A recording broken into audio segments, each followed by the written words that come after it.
Rome, mégalopole de l'Antiquité, se dote non seulement de voies terrestres, mais aussi de voies fluviales, bien plus efficaces pour le transport de marchandises.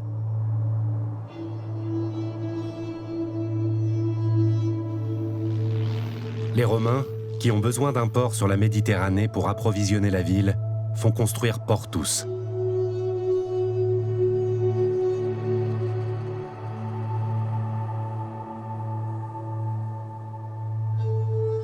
Aujourd'hui, le littoral a reculé de plusieurs kilomètres et Portus se trouve à l'intérieur des terres. Pour ceux qui le longent, il ressemble à un lac, mais depuis le ciel, on distingue encore parfaitement bien son bassin hexagonal. Renato Sebastiani, archéologue, nous décrit comment fonctionnait cette infrastructure colossale. Nous sommes à Portus, qu'on appelait jadis Portus Roma, le port de Rome. Il s'agit de la grande infrastructure portuaire de l'époque impériale, qui a commencé à être construite par l'empereur Claude en 42 après Jésus-Christ. C'était la grande plateforme commerciale de la Rome antique. Aujourd'hui, on parlerait de terminal portuaire de l'Empire romain. Portus est une plateforme de transit. Les marchandises qui arrivent en navire sont chargées sur des bateaux plus petits qui remontent le Tibre pour arriver jusqu'à la capitale. Au début de l'Empire, Rome est une ville d'au moins 1 million d'habitants, ce qui correspondrait aujourd'hui à une ville de 50 ou 60 millions de personnes. C'était donc une ville hors norme et qui avait besoin de nourrir une population gigantesque. Et pour faire face à cette situation, l'empereur Claude imagine et fait construire ce port à 3 km au nord du port d'Ostie. Ce sont 33 hectares entièrement creusés dans la terre ferme et d'une profondeur de 7 mètres. C'est un hexagone parfait, 6 côtés dont les parois sont inclinées. Le volume de marchandises est difficile à mesurer, mais il faut imaginer que des milliers de navires arrivaient ici. Les dimensions elles-mêmes nous en donnent une idée. Les structures de stockage couvraient des dizaines de milliers de mètres carrés, et ce n'étaient pas des structures d'habitation, c'était bien des entrepôts. Les entrepôts étaient un espace sans escalier, avec des rampes, parce que la marchandise devait être acheminée sur plusieurs niveaux. Ici, peut-être 2 ou 3 étages. Et la marchandise était transportée à dos d'homme ou à dos d'animal.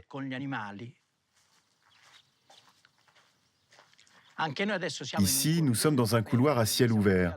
Mais dans l'Antiquité, cet espace était couvert. Les entrepôts se prolongeaient des 2 côtés. Et ici, on peut voir les entrées de ces entrepôts. Cela nous donne une idée assez précise de l'apparence de ces lieux, qui étaient destinés au stockage des marchandises. Les marchandises étaient de toutes sortes. Il y avait des denrées alimentaires comme le blé, par exemple, que l'on conservait avec son enveloppe. La vraie difficulté était de maintenir le plus possible la même température et la même humidité tout au long de l'année, afin qu'il y ait le moins de pertes possible. Le système était le suivant. On crée un vide sous le plancher à l'aide de canaux séparés par des murets. Nous avons compris ensuite que sous ces Vespali, on les appelait ainsi, les Romains avaient en réalité creusé des niveaux bien plus profonds qui étaient remplis de matériaux inertes, comme du sable, des coquillages, tout ce qui permet d'absorber et de dégager l'humidité lentement pour créer une couche d'air et de température constante.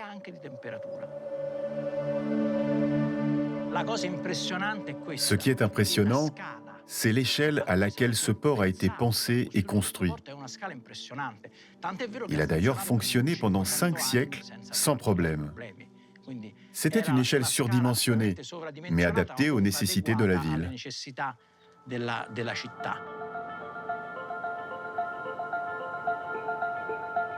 Les talents d'ingénieurs hydrauliques des Romains ne s'appliquaient pas uniquement au transport.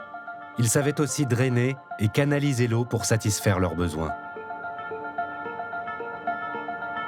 La plaine du Fucino, aujourd'hui exploitée pour son sol fertile, était autrefois un grand lac.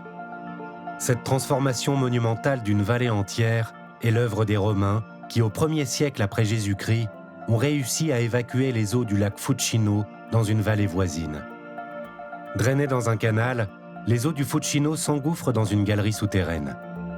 Grâce à ce tunnel, elles traversent la montagne pour rejaillir sur le versant opposé, dans le village de Capistrello.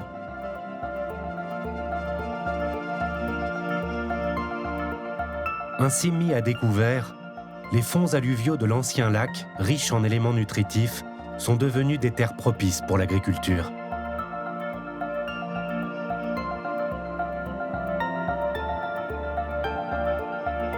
C'est cet ouvrage étonnant que nous fait découvrir Ezio Burri, historien du paysage. Nous sommes dans le Fucino. Dans l'Antiquité, le Fucino était le troisième lac d'Italie, 155 km². Mais il avait une spécificité. Il était dépourvu d'évacuation naturelle. Quand il y avait une période climatique particulièrement froide et pluvieuse, les eaux montaient et inondaient tous les terrains alentours, provoquant de graves dommages.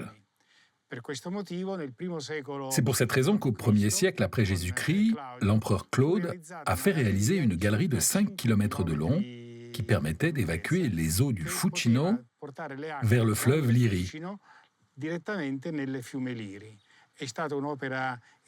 C'était une opération hydraulique très complexe. Selon les témoignages de l'époque, elle a mobilisé 30 000 personnes, entre ouvriers, chefs de chantier et travailleurs qualifiés. Et ce, pendant 11 ans. C'est probablement l'ouvrage hydraulique le plus important de l'Antiquité.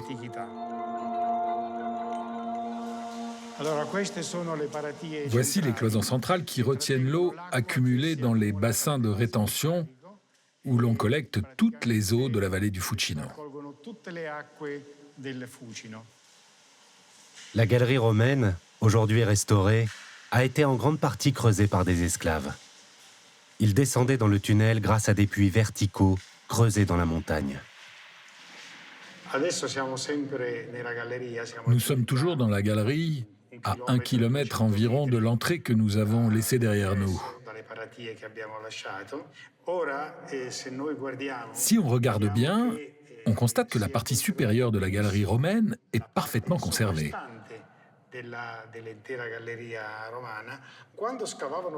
Quand ils creusaient une galerie, ils ne la creusaient pas dans toute sa largeur. Ils faisaient d'abord un couloir exigu d'exploration, d'une hauteur de 40-50 cm et de largeur identique. Juste de quoi faire passer un homme qui creusait ce minuscule couloir. Quand les deux couloirs creusés en sens contraire se rencontraient, on creusait alors toute la largeur de la galerie. En ce qui concerne les outils, il n'y en avait pratiquement qu'un seul, une petite pioche. On suppose qu'il n'y avait pas de tour de travail. On travaillait en sous-sol 24 heures sur 24. C'est un ouvrage colossal, non seulement du point de vue technique, mais aussi du point de vue de l'utilisation de la main-d'œuvre humaine. Nous avons le témoignage de Pline, qui a visité le chantier et déclaré que ce travail était un travail de taupe, un travail inimaginable et impossible à décrire.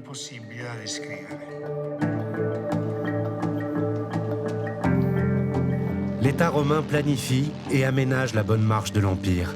Mais Rome est aussi une société où l'on se préoccupe de ses loisirs. Près de Naples, à l'ombre du Vésuve, dans la cité antique de Baia, les Romains inventent la station balnéaire. Une des raisons de la conservation de Baia, c'est qu'une partie de la ville a été engloutie par la mer.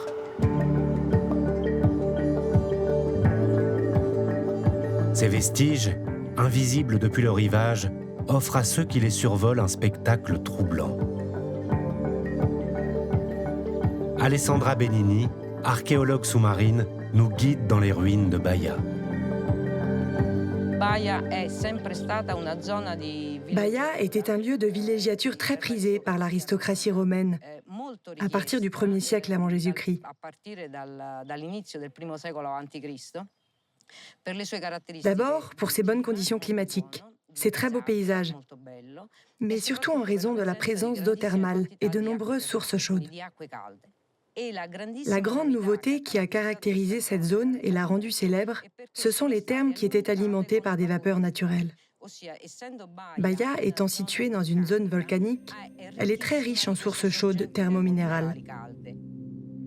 Comme il y a une caldeira, c'est-à-dire une bouche volcanique, dans la mer, le mouvement du magma à l'intérieur de cette caldeira fait en sorte que le fond de la mer remonte ou s'abaisse très lentement.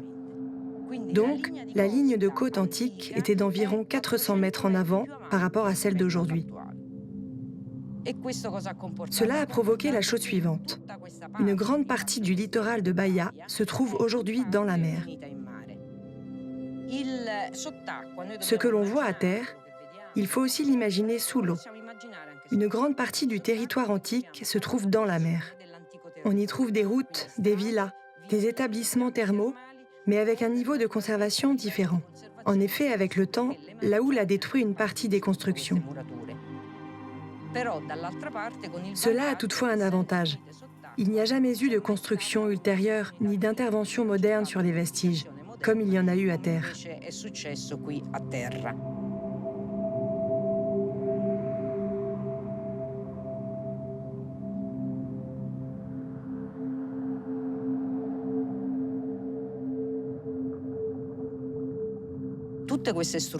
Toutes ces structures submergées, quand elles sont recouvertes par des sédiments, se conservent de façon spectaculaire. Nous avons la possibilité de retrouver des mosaïques ou des sols de marbre parfaitement conservés, comme s'ils avaient été faits la semaine dernière.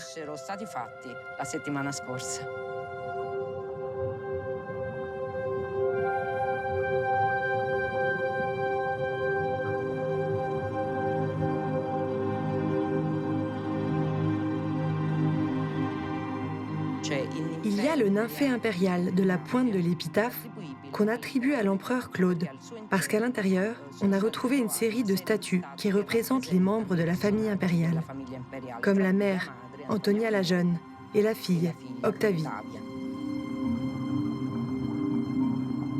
Dans la culture antique, les nymphées étaient des sanctuaires dédiés aux nymphes. Plus généralement, le terme désignait un lieu sombre, frais et lié au jeu d'eau.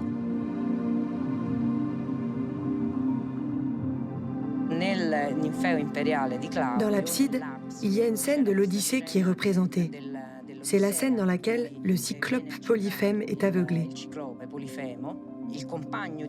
Le compagnon d'Ulysse est en train de verser du vin dans une coupe tenue par Ulysse, avec laquelle il enivre ensuite le cyclope pour l'aveugler.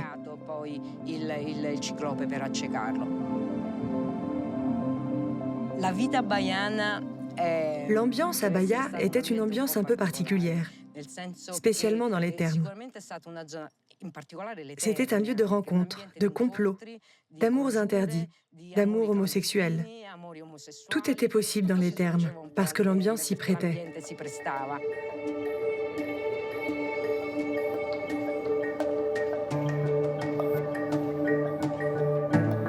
Les Romains sont sans doute les premiers à comprendre qu'un État manifeste sa puissance par sa capacité à organiser l'activité humaine dans les contraintes d'un espace naturel.